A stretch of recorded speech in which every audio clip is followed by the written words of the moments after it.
VSNU നമ്മളിപ്പോൾ ബിനിലും ശ്രീരാജും കുറേ കാര്യങ്ങളൊക്കെ വ്യക്തത വരുത്തി ആ കാഴ്ചകളൊക്കെ കാട്ടിത്തന്നു. പ്രധാന വേദിയിലെ കാഴ്ചകൾ കണ്ടു. രജിസ്ട്രേഷൻ നടപടികൾ പുരോഗമിക്കുകയാണെന്ന് അറിഞ്ഞു. ഇനിയിപ്പോൾ അറിയേണ്ടത് സുരക്ഷയാണ്. അനു, എങ്ങനെയാണ് സുരക്ഷ ഒരുക്കിയിരിക്കുന്നത്? Good morning.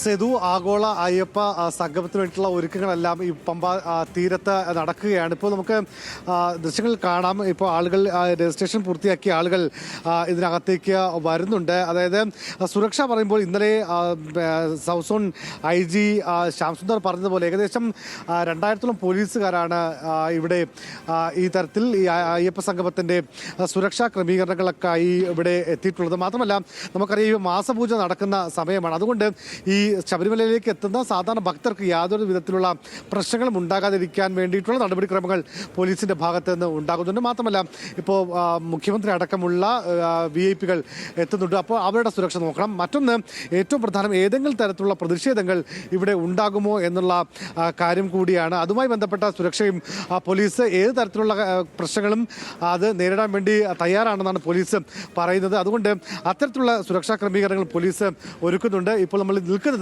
ഈ പ്രധാന വേദിയിലാണ്. ഇവിടെയാണ് 9:30 മുഖ്യമന്ത്രി ഈ സമ്മേളന ആഗോള അയ്യപ്പ സംഗമത്തിന്റെ ഉദ്ഘാടനം മുഖ്യമന്ത്രി നിർവഹിക്കുക. നമുക്ക് ഈ സ്റ്റേജിലൊക്കെ കാണാം പോലീസ് ഉദ്യോഗസ്ഥരടക്കം ഇവിടെ സുരക്ഷ ഒക്കെ ഒരുക്കി ഇവിടെ നിൽക്കുന്നുണ്ട്. ഏതായാലും വിപുലമായ സജ്ജീകരണങ്ങൾ തന്നെയാണ് ഇവിടെ ഒരുക്കിയിട്ടുള്ളത്. നമുക്കിപ്പോൾ Devaswom board president PS Prashanth ഇപ്പോൾ അവസാനവട്ട മണിക്കൂറുകളാണ്. എങ്ങനെയാണ് കാര്യങ്ങൾ മുന്നോട്ട് പോകുന്നത്? നന്നായി മുന്നോട്ട് പോവുകയാണ്. രജിസ്ട്രേഷൻ നടന്നുകൊണ്ടിരിക്കുന്നു. 9 മണിയോടുകൂടി 9:09 രജിസ്ട്രേഷൻ പൂർത്തിയാവും. ഈ മെയിൻ വേദിയിൽ 8 മണിക്ക് ഭജൻ ആരംഭിക്കും. അതിനുശേഷം 9:30 തന്നെ ഉദ്ഘാടന സമ്മേളനം ആരംഭിക്കണമെന്നാണ് ഞങ്ങൾ വിചാരിക്കുന്നത്. ബഹുമാനപ്പെട്ട മുഖ്യമന്ത്രി എത്തിച്ചേർന്നിട്ടുണ്ട്. കൃത്യം 9:30 തന്നെ ഉദ്ഘാടന സമ്മേളനം ആരംഭിക്കണമെന്നാണ് ഞങ്ങൾ വിചാരിക്കുന്നത്.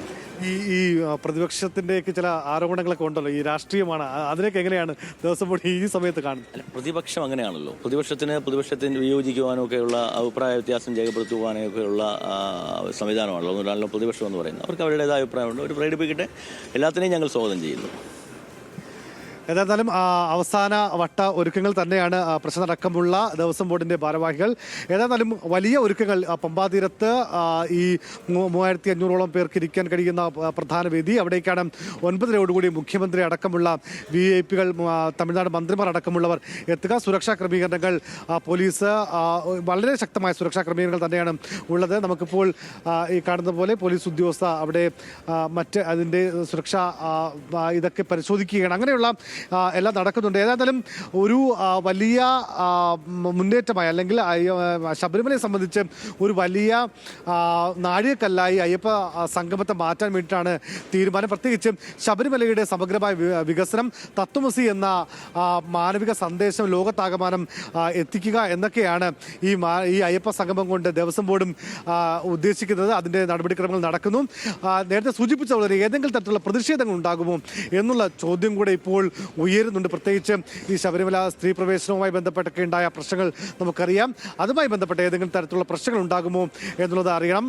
22-ാം തീയതി സമാന്തരമായിട്ടുള്ള അയ്യപ്പ സംഗമം വിശ്വഹിന്ദു പരിഷത്ത് ഉൾപ്പെടെയുള്ള സംഘടനകൾ സംഘടിപ്പിക്കുന്നുണ്ട്. കുറച്ചും കൂടെ ഡീറ്റെയിൽ ആയിട്ട് അടുത്ത മണിക്കൂറിലേക്ക് വീണ്ടും എത്താം. അനുവിലേക്കും ബിനിലിലേക്കും അതേപോലെ ശ്രീരാജിലേക്കും ഒക്കെ വരാം. ആഗോള അയ്യപ്പ സംഗമത്തിന് എല്ലാ രീതിയിലും പമ്പ ഒരുങ്ങിക്കഴിഞ്ഞു. രജിസ്ട്രേഷൻ നടപടികൾ പുരോഗമിക്കുന്നു. പ്രതിനിധികളൊക്കെ എത്തിത്തുടങ്ങി. ഇനിയിപ്പോൾ 9:30-10 മണിയോടുകൂടി മുഖ്യമന്ത്രി പിണറായി വിജയൻ, അദ്ദേഹം അവിടെ പമ്പയിൽ തന്നെ ഉണ്ട്. അത് ഇന്നലെ തന്നെ അവിടെ എത്തിയിരുന്നു. അപ്പോൾ അദ്ദേഹം വരും, ഈ സംഗമം ഉദ്ഘാടനം ചെയ്യും. പിന്നെ നമുക്കറിയാം എന്താണ് ഈ സംഗമം കൊണ്ട് സർക്കാർ ഉദ്ദേശിക്കുന്നത്, എന്തൊക്കെ നിർദ്ദേശങ്ങളാകും വരിക തുടങ്ങിയ കാര്യങ്ങളൊക്കെ അറിയാൻ കഴിയും.